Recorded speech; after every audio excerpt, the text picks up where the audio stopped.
I can't be the only one who was scared about an Indiana Jones game from Machine Games. I mean, there's no better studio to make a game about fighting Nazis, but Indiana Jones is by no means an action-heavy franchise.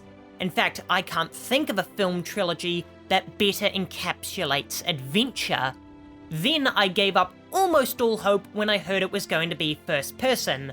I mean, you're going to have an Indiana Jones game where we barely get to see his iconic fedora? They actually think they're making an FPS, don't they?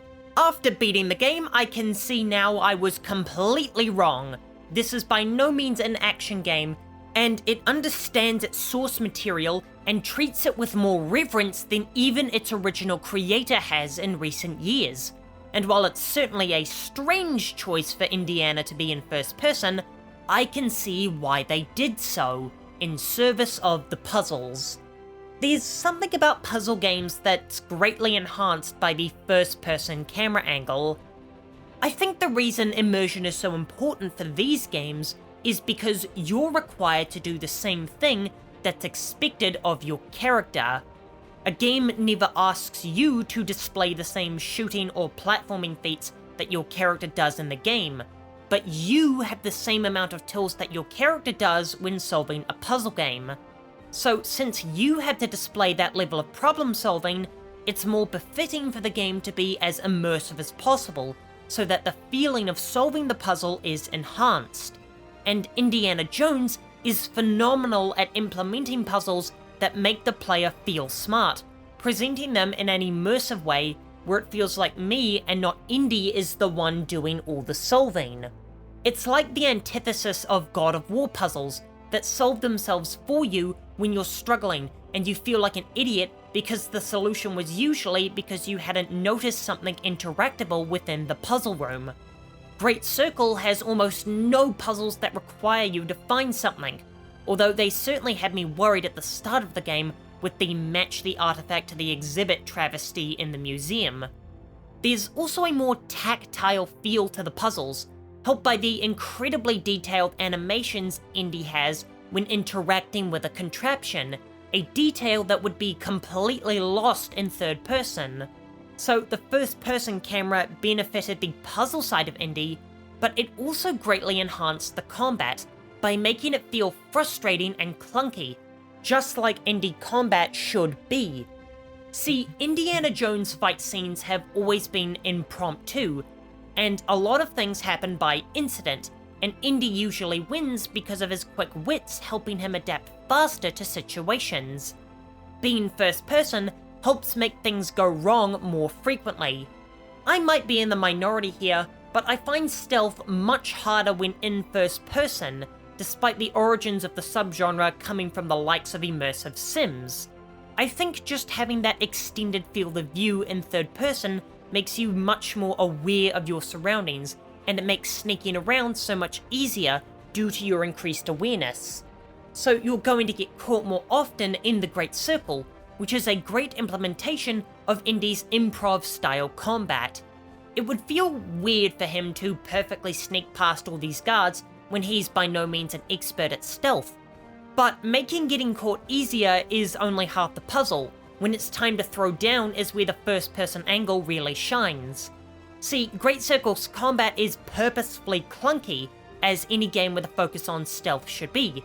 Combat is a punishment for getting caught, so having a sublime combat system means that there's no reason for the player to ever use stealth. The punches are cumbersome and have to be used sparingly thanks to the stamina mechanic, lending the game that classic Indiana Jones style of action. But clunky combat feels much more acceptable in first person rather than third person because you can't see your character move. If you're looking at a character whose combat is finicky, you're going to resent your character for having a useless control scheme. But when your character is just a pair of hands on screen, your brain doesn't connect that this is supposed to be a character. And the disembodied nature allows the game to get away with many more technical limitations than a cinematic game would usually allow, something Bethesda has taken great advantage of. Also, can I just point out how obsessed Bethesda is with the first-person camera angles? I mean, Hi-Fi Rush and The Evil Within are the only 2 games they've published in the last 15 years not to have a first-person camera angle. This is the real reason Tango was shut down. That clunk translates beautifully to the Indiana Jones style. In fact, the biggest negative to having a story-heavy first-person game is that the lead actor will often struggle since they can't see their character's face, and sometimes turn in a less than stellar performance. So who did they get to voice Indiana Jones? Just the person who turned in one of the best video game performances of all time for a character with no face. I could explain how amazing that is here, but I just so happen to have a clip of me from last year talking to the man himself about this topic. I also think it's your best performance because you did it without the help of animators doing your face, and you sold it just on the voice and still turned in an amazing performance. Thank you very much. That was a huge challenge, and I owe a lot of that to Ken, because Ken was guiding me through. It's a funny story. Every time that it would get a little too charming between Booker and Elizabeth, you go, I can't tell you why, but don't do that. Like, really? It's like, just don't do that. Because we didn't know the ending until literally it was like a George Lucas Star Wars situation. We're like, she's my what?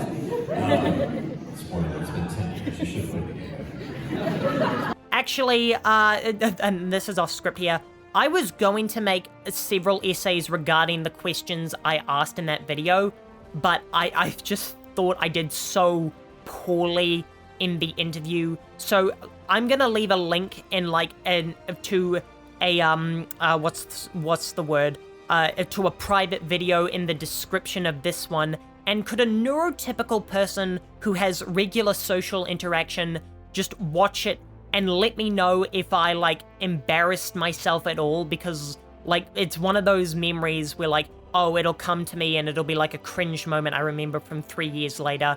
But looking back on it, watching that for this video, I don't actually know if I did, but I need a normal person to tell me if I did mess up. I'll be back in 2 days. In the meantime, here's a video going more in depth about whether good combat ruins stealth games.